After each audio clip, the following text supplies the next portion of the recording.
يا دكتور، هو ممكن الأسنان تسبب صداع أو ألم في الرقبة؟ طبعا الاسنان اساسي بتعمل صداع والم في الرقبه. انت عندك الاسنان متصله كلها باعصاب الفك كله، مع اعصاب الاذن، مع اعصاب الوش، باختصار يعني الاعصاب كلها متصله ببعضها. ففي حاجه اسمها ريثيرد بين او وجع بيظهر في اماكن تانية بس مصدره في مكان تاني خالص.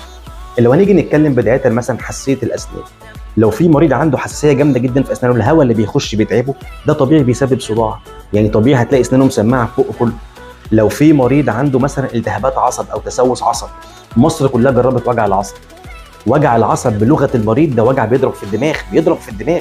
وياما فتحنا عياداتنا في غير مواعيد العمل الرسميه للمرضى، وياما صحينا على مكالمات تليفون كتير، المريض متالم الساعه 2 3 بالليل، اعمل ايه؟ وكنا بنيجي نشيل له حشو العصب ونعمل له حشو عصب قصدي.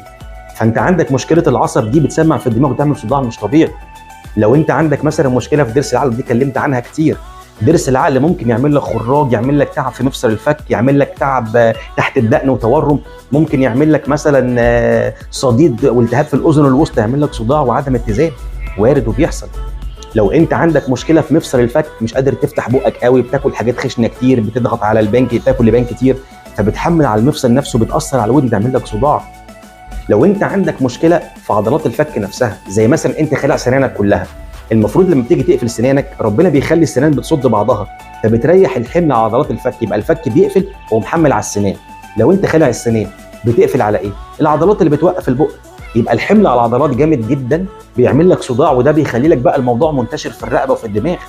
لو في مريض بيجز على اسنانه، ده وانا اتكلمت في فيديو قبل كده، سواء هو صاحي او هو نايم، الجز بيعمل لك صداع وتعب في عضلات الفك.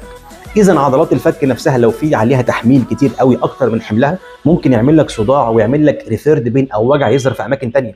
ممكن الوجع يظهر لك هنا عند الخد، عند الودان، ممكن يطلع لك هنا تحت الدقن، تحت الدقن ممكن يطلع لك عن زاويه البق، ممكن الصداع يسمع معاك في الرقبه.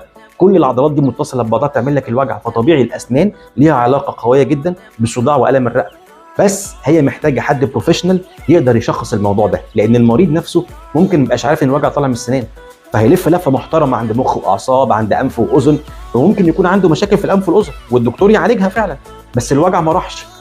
فبالتالي ممكن يكون الوجع من الاسنان بس هو مش عارف يوصل للتشخيص الصح. فيفضل بس ايه، ان يعني ربنا يعطره في حد كويس يقدر يوصله العلاج النهائي يعني.